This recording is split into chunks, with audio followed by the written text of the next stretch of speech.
Moving higher in the 21st century. Hard-working people working hard for you and me. Moving higher, time and time again. Through the years you'll find us here. Moving higher. Hello and welcome to Moving Iron Podcast number 193. This edition of the Moving Iron Podcast is brought to you by Dawsontire and Wheel, your premier ag tire and wheel provider in North America, helping people grow. Tractorzoom delivering insights, and Dryshod Boots, the official work boot of the Moving Iron Podcast.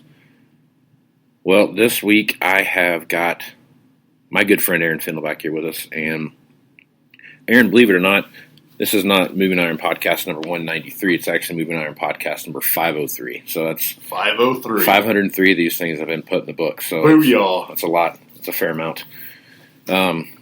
There's quite a bit of stuff going on. We're at the end of the year here. We are recording this on October 15th, 2020. So we are in that last quarter of the year push as we start heading into the first of the year. And with the way harvest is going right now, if you take a look at all the stuff that's happening, there is more than enough time for guys to stop and think about what they've got to do for the rest of the year after they talk to their accountants and count all the bushels they've got, because for the most part, our guys are going to be done like in a week, it feels like. There's still some sugar beets that are going to be getting dug and those kind of things, but for the most part, corn harvest is at the very tail end of everything awesome happening there. So what are your thoughts on that? I kind of step back and take a look at that. Guys, we're going to have a pretty big, I think we're going to have a busier than normal November, because typically in November and December this year, in the past 5 years have been like, okay, so we're done with harvest, it's December 28th, and we need to make some decisions now. And so what are your thoughts on that? I agree with that. I mean, typically within our country, our AOR, we don't even think about corn until November 1st. Right, yeah. Especially for the guys that have beets, which is the majority, around our Alliance, Bridgeport, Scottsbluff, Fort Morgan, Sterling, those kind of stores. And there are some large operations that are going to be done with everything November 1st. Yeah. That's unheard of out here. Of course, 80 in October is fantastic corn picking weather. Yeah. We had that early freeze that kind of sped things up for us too. And, yep. I mean, it's been a perfect harvest year.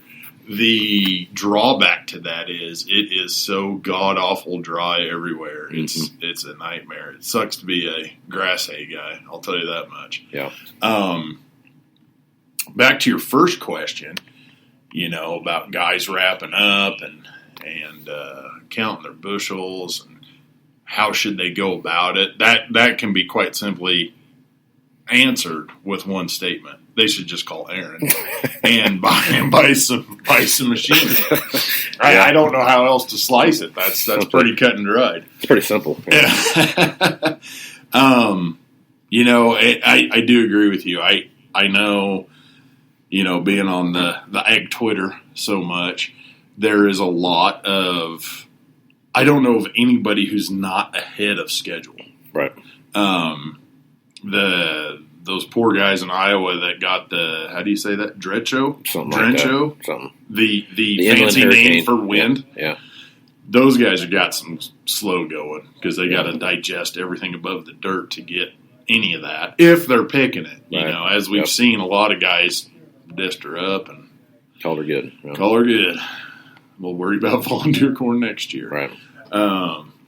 So I mean, it's a little bit of everything. I think the end of the year stuff, I would venture there's a lot of years you're really at the hottest.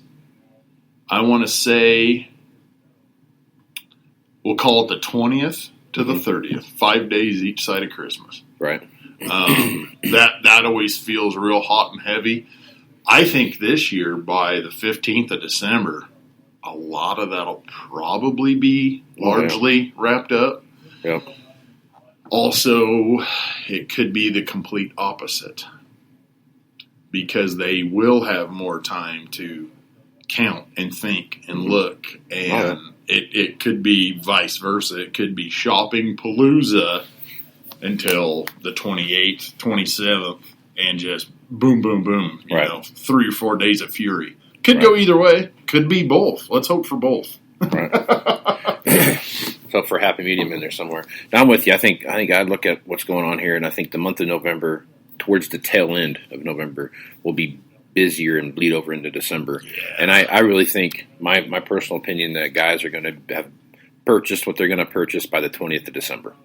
And I think they're going to have that last stint, barring any guy hanging out and, for that late December auction or something like that, where they're going to watch whatever it is go across the block and make that decision then. But I really feel like it's going to be a fair amount of their decisions will be made by mid, 15th December, 20th December, and that last week of December, in my opinion, barring something crazy happening where all of a sudden, oh crap, corn jumped up to $4.50 cash corn all of a sudden, and now everyone's like, oh yeah, now we're going to make some stuff happen.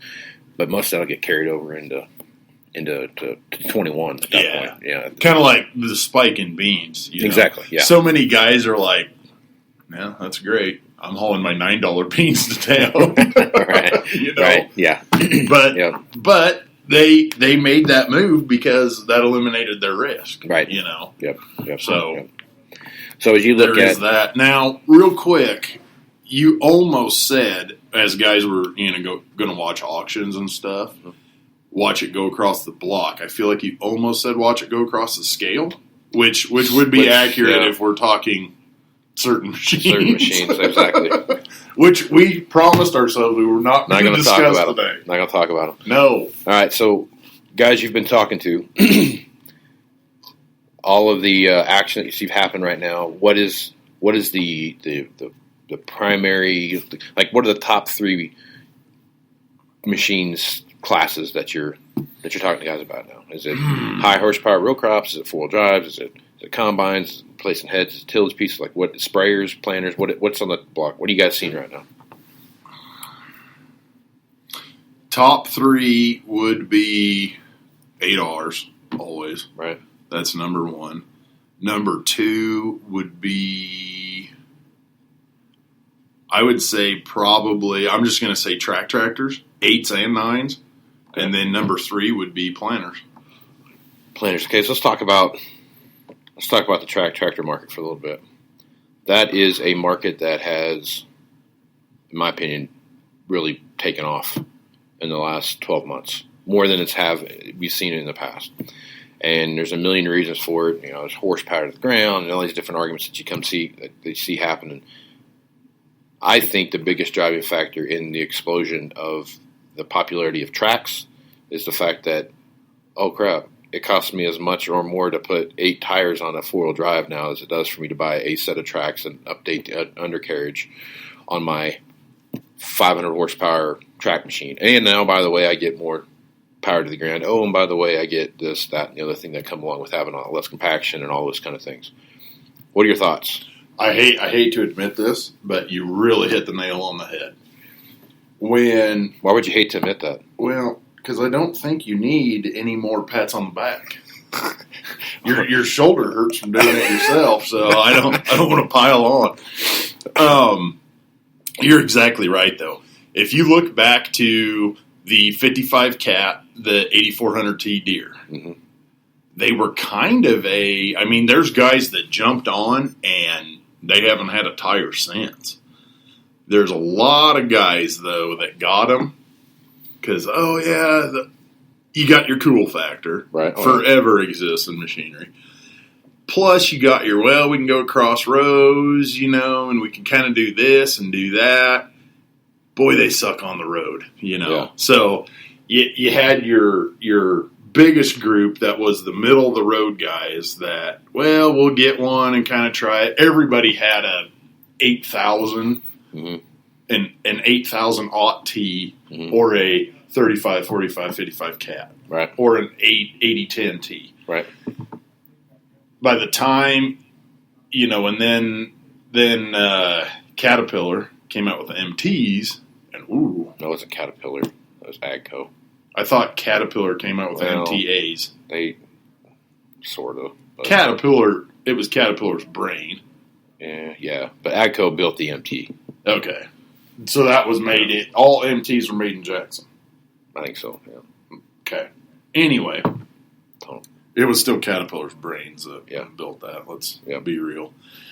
But the MTs came along, and those dedicated track guys were like, oh, shit, that's nice. Right. Fast forward to the 8RT, whole different world, different buyers, different everything. Some of those guys, a lot of guys stayed 8RT. Some guys are like, wow, that is so much better, but I'm just an ILS front dual guy.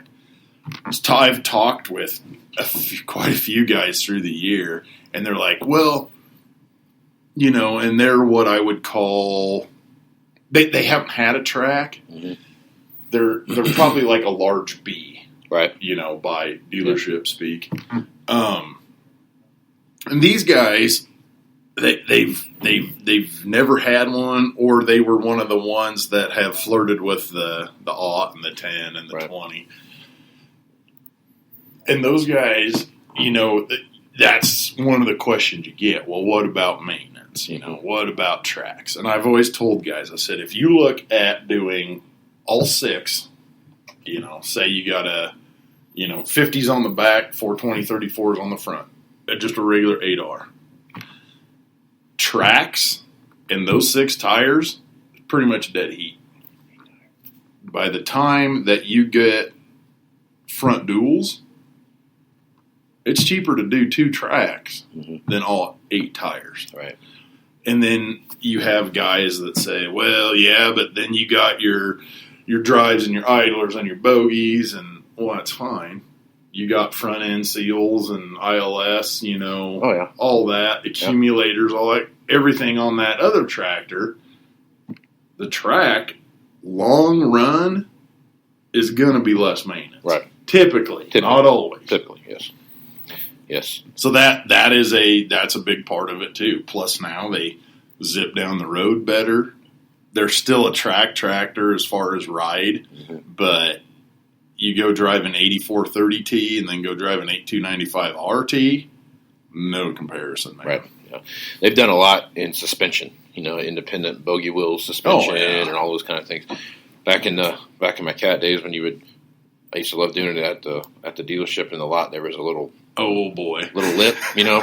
I'd drive over this little thing and that was my favorite thing to do, but because it was like driving a tank. What I could imagine driving a tank was. I mean, you just drive up and then you get to the point where it teeters and it falls forward. You know, that's how it was. And now when I would take a guy and I would show him, like, okay, so here's how the 65C is, you know, or an E or whatever it was I had, and go, and then this is the MT. And you go drive it up there and you drive that thing and and then you take the MT and you drive it up and it kind of somewhat molds to the hill and it kind of comes over. So over the years, track suspension and the way things ride and all those different aspects of it have made an incredible dent in the overall performance of the machine, right?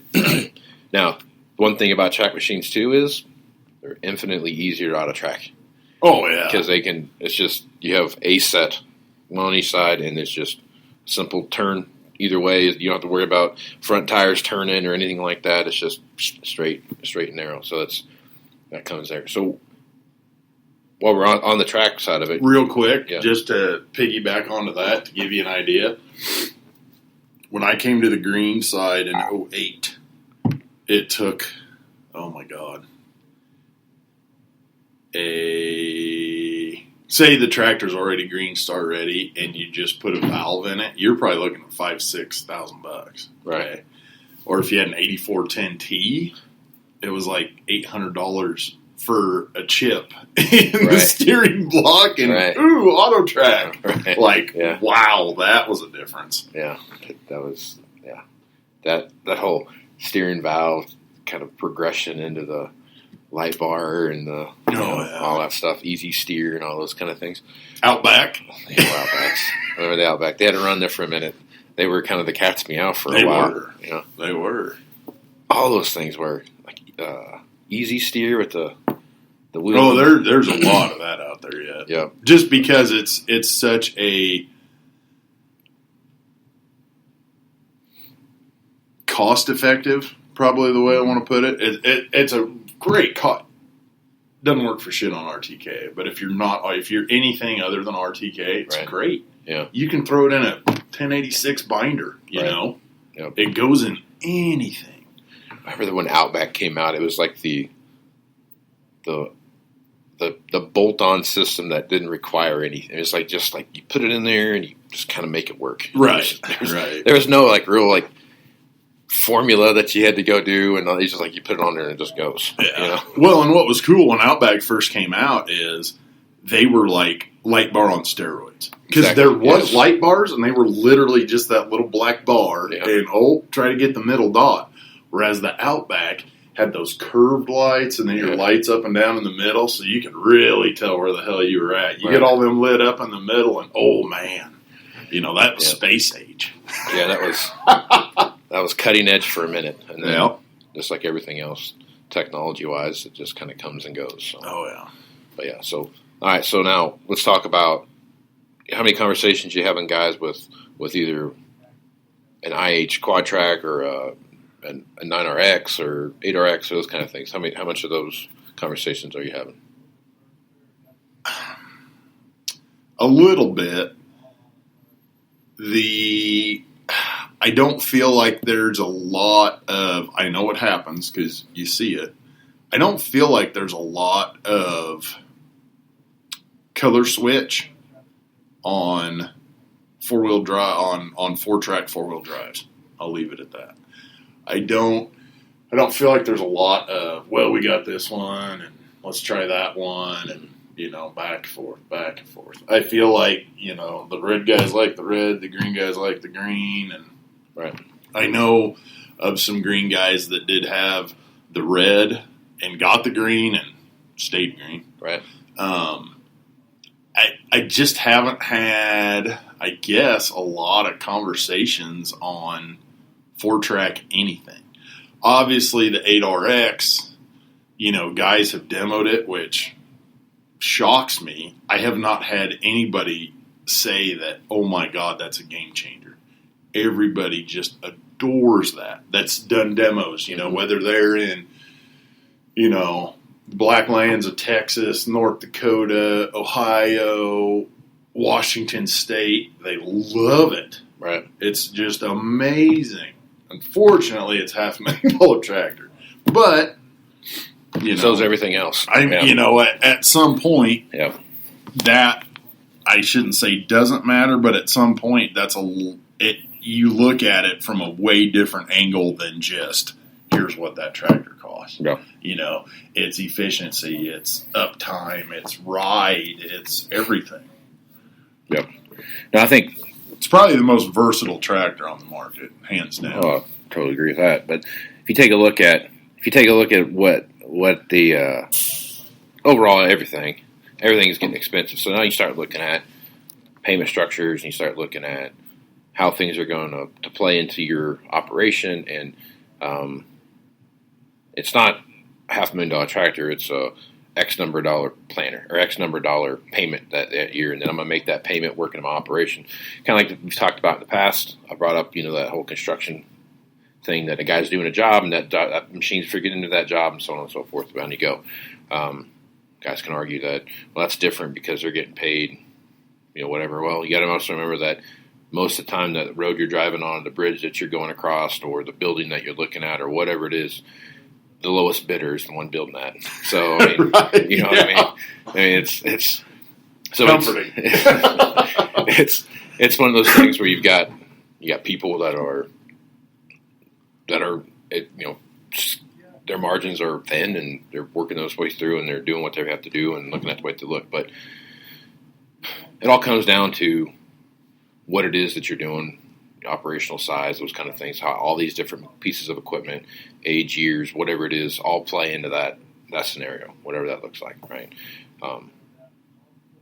Obviously, you're going to have opportunities based on your economies of scale and what that looks like in your thing. So the way I look at it is guys are looking at each machine as of, I can afford this amount of dollars for equipment, maintenance, and everything else per acre or per bushel or per whatever it is. And I feel like most guys know that, and they're working that math problem out to say, like, okay, so I can afford this. Right. And I think a lot of guys, at least guys I talk to, more often than not, it's always cost per acre. Yeah. That's what it comes down to, right? Because I've had guys reach out to me that are like, hey, this is what we're doing now. It's fine. And they're picking up like 2 quarters. And he's like, I got to trade tractors to make that work. Right. Or trade combines to make those 2 quarters work. It's not a huge thing, but it is going to push us enough that we need to bump. Right. You know, one thing I'm glad you touched on, and that's a tremendous, I shouldn't call it a disconnect, but 2 completely different viewpoints of looking at the same thing, iron. Mm-hmm. Construction guys, it's a widget. Yeah, I'm going to use that D8H for this, cost me this, that's it, end of discussion. Right. This guy's looking at a 9620RX, and wow, that's how much, and man, that's the payment and all of that. And if they're not looking at it from that cost per acre, or even if they are, and it's, man, that's so big. Well, they're just looking at that. They're not looking at productivity and, you know, right. the feature benefit side. It becomes price only, and then, you know, kind of falls away. In the construction world, it's way more of this is a piece of iron to do a job. Right. I don't care if it's Deere, Komatsu, Cat, whatever. Right. You don't have that in the ag world. Right. If you do, it is a tiny percentage. Yeah. Well, we're only going to buy green. We're only going to buy red. Mm-hmm. You know, and as soon as that thing hits the farm, I'm trying to think of the right word. It's not a love affair with it, but emotional. It's an emotional attachment. Yeah. Yep. It's part of the family. Right. The yellow is a tool. It's a pair of pliers. Mm-hmm. The green, red, silver, whatever, black with red wheels, whatever it is part of the family. Right. You know, and it's so different. But I think as far as farms getting bigger, and I hate the term mega farm, but large farms where, you know, it's XYZ farms and Mr. XYZ isn't necessarily the guy in the seat. Once you get to that point, I think you see more of that, though. Well, yeah, you see a lot more guys measuring what it is that they're getting for their dollars, right? So that's when you start looking at what's the technology look like, what's the efficiency of the machine looks like, what's the serviceability of this machine look like, how far do I have to go to get parts, where's the guy coming from that's going to service my equipment? And that's the biggest thing. You know, I've seen guys with or gal. Guy or gal. Guy or gal. I've seen people. Yeah. I've seen ag producers. How about that? Yeah. I've seen ag producers with, you know, the new Lexions that are out, the 8800 or the X9. Right. And, oh man, it'll do so much. It'll do so much. And other guys going, maybe this guy's right next door to a Lexion and he loves the X9, but that dealer's 30, 40 miles away. Right. So he's going to go Lexion. Right. You know, these guys have, they demoed an 8700 and loved it, but they're going to stay with a S790 because the dealer's 5 miles away. Right. I feel like that has happened a lot more in agriculture than it ever used to. People being more conscious of serviceability,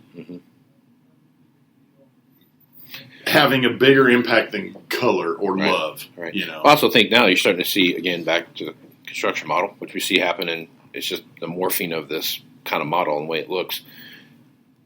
There are more and more dealerships now, ag dealerships, that are looking at field service and how they're setting up their trucks now to be, you know what, we can kind of do whatever we want out here. And by the way, Mr. Customer, your shop is probably nicer than ours. So we can do your PSP in your shop. We can do We can pull that engine. And, there's a lot of those things that are happening right now, and you're starting to see that facet of the business start to grow. Oh yeah, if a dealer, you don't see a dealer whose main ass-kicking service truck is a dually anymore. No. Or a 3/4 ton pickup. No. It's a freaking Class 8 straight truck with a service body and a big ass crane, or at the very least, it's a 5500 Dodge, a 550 Ford, a 5500 Kodiak Chevy. Right.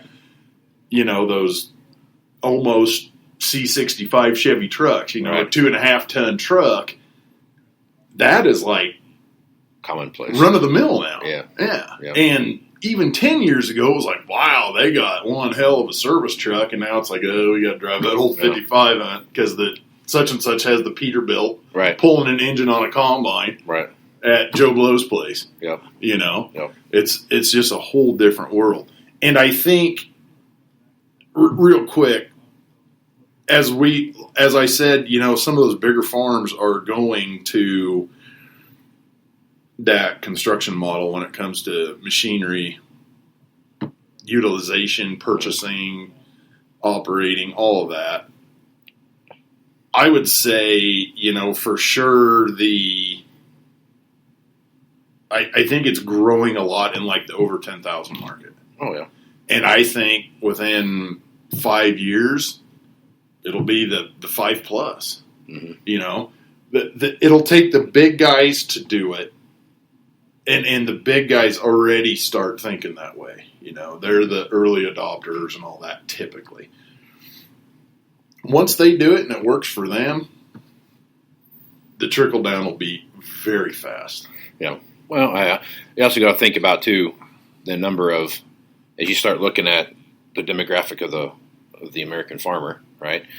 The number of guys that are 60 plus years old and don't have someone coming back to the farm. Oh, it's a huge number, right? Huge. So that next 5 years of consolidation, of on-farm consolidation, what that looks like is going to be like 1990 dealership consolidation. Oh, yeah. I mean, because you're going to start seeing some guys there's just that amount of opportunity that's going to pop up in the next 5 years for growers is going to be very similar to what it was dealership consolidation in the early 2000s, late 90s, mid 2000s, as you start looking at today. Yeah, I mean, but that's the other side of it. I mean, just like the growth and change in the business, and then how do we make all of that come together and work, as we morph into whatever it is we morph into. So I think there's... Well, and I think even without that, the guys that are just 5,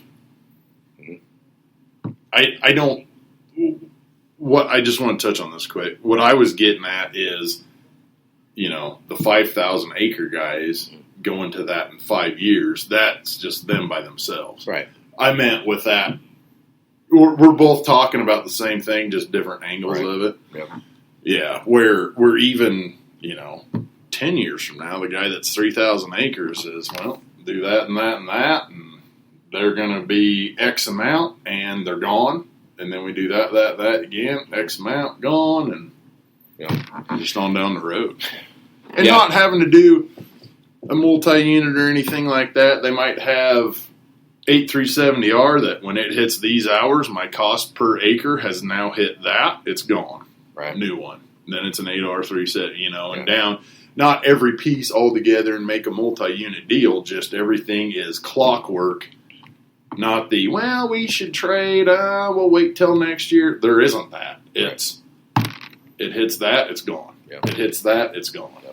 Yeah, no, I think there's more of that. It has had this many bushels ran through it, or it's tilled this many acres, or it's planted this many acres, and my depreciation schedule, and da-da-da-da. Now all of a sudden I've hit this sweet spot where I've maximized my ability to get a return on this machine. Now I'm going to go out and do it again. Yep. And that is getting to be...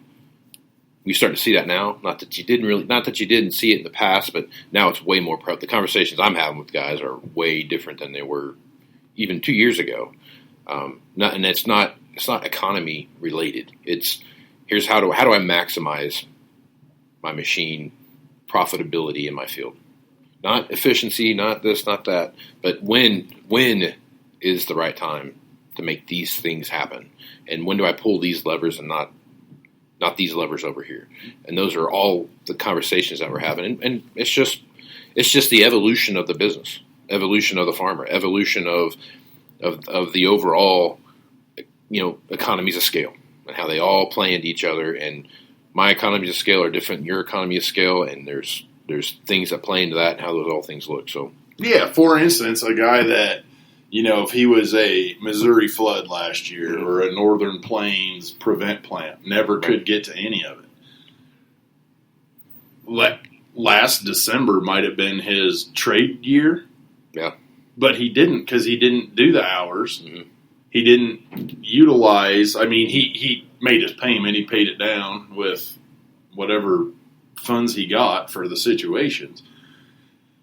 But he didn't trade because he didn't put any hours on it. Right. So his cost per hour per acre, which is how a lot of guys look at it, a combination of the two, and I'm not a mathematician. I can't explain any of that, but when you combine those two, that guy's just like, well, we're running with what we got next year because we didn't use it this year. Right. Other than the disc in August when they can finally get out there. And right. Yep. They didn't want to plant wheat, so right. We'll hit her next year. Yep. No, those are all things you play into. And then there's ways that you look at other things too, and I've had this conversation with guys before about, when's the right time for me to buy that carryover machine, right? That new carryover, that new 20 or that new 19 when it's a 2020 model year, 2021 model year production schedule. And my response to them every time is, how long do you plan on keeping it, and how many hours do you plan on running it through? And if they tell me they're going to do it less than 2 years, 2 years or less, I usually tell them it's not the best option for you. That, to my opinion, is that 3-year deal. When you have a 3-year-old machine and you've got, quote unquote 2 years worth of average hours on it, that's when you start hitting that. That's when I think my opinion is when you hit that sweet spot of that machine. Right. And when you're talking value, once you get to 3 years, 4 years don't make a lot of difference. Right. Yep. Whereas if he does that in the first year or two, he made himself a 2 or 3 year old tractor when it was only 1 or 2. Right. Now the flip side of that is, if you have that model year carryover, and you're dealing with a larger producer, and they have whatever their discount structure looks like, that also weighs into that. Because then you start looking at, okay, here's what it costs me, here's what trade value is going to be, and everything else. Does that discount structure offset whatever moving parts they have going on in their business at that point? Those discount structures play a big factor into what that looks like. But if you're just buying a combine and you are looking to make a deal with someone on that, or a tractor or whatever it is, my personal opinion is, if you can put a 3-year-old machine and have 2 years worth of average hours, whatever that average hour is for your area, it varies from place to place to place to place, that's when you start hitting that sweet spot. And you got, especially if you have like in our area, if you have a 3-year-old tractor that's got, basically 500, 700 hours a year is what we put on a tractor, a row crop tractor or 4-wheel drive tractor. If you've got a 3-year-old tractor that's only got 1,000 hours on it, not 1,500 or 750 or something like that, holy crap! All of a sudden, someone's going like, "Well, I want that one because it's got it's got low hours on it, right? And you put the same number of hours on it you would traditionally. It's just the math works out. You're dividing by 3 instead of 2. Yeah. The only time I completely agree with that. The only time I would say it's different, and it's a prevalent holdover market right now, planters. Year to year, I feel like means way less on planters. Acres make way bigger. It's just acres. Right. Yep. So if you ordered a 21 in June, or they had a new 19 sitting there, if it was me, I'd probably pick the 19. Yeah. It's brand new. Right. It hasn't been in the field. Yeah. They both got 0 acres. They're both exact emerge. Then, save the money. And when that 21 gets traded off in 22 25, it's not going to make a lot of difference because it's acres. So if you take that same 19, for example, and say you just go run it for 1 year and turn it in, and now you've got a 19 on it that's got, whatever, 7,500 acres on it, or whatever the number is that you put on it, right? Somebody's going to look at that and be like, man, for a 19, those discs look good. Right. Oh, man, those boots look great. You start looking at all these different components that you think, well, it's a 19, it's 3 years old, man, it's going to need a lot of work. Oh, man, this things look almost brand new. It is. So that's one season. Exactly. Exactly. So those are all the different things you have going on there. So anyway, well, I think we've kind of hit it here. Any last thoughts you want to throw out there? Not that I can think of. I think we've exhausted it all. Right on. Okay. Well, good deal. Well, Aaron, if folks want to reach out to you and pick your brain out what's going on in the marketplace, or just get some of these smoking hot deals you got laying around, what's the best way to do that? I am pretty active on Ag Twitter, and on Twitter I am at Aaron Fintel, or you can call me, text me, 308-760-1193. Right on. And I'm Casey Seymour with Moving Iron Podcast. Make sure you check me out on Facebook, Twitter, and Instagram. That's where you're going to find all the latest edition of the Moving Iron Podcast. Also, check out movingironllc.com for all the latest news about the Moving Iron Summit coming up in Nashville, Tennessee, January 20th through the 22nd.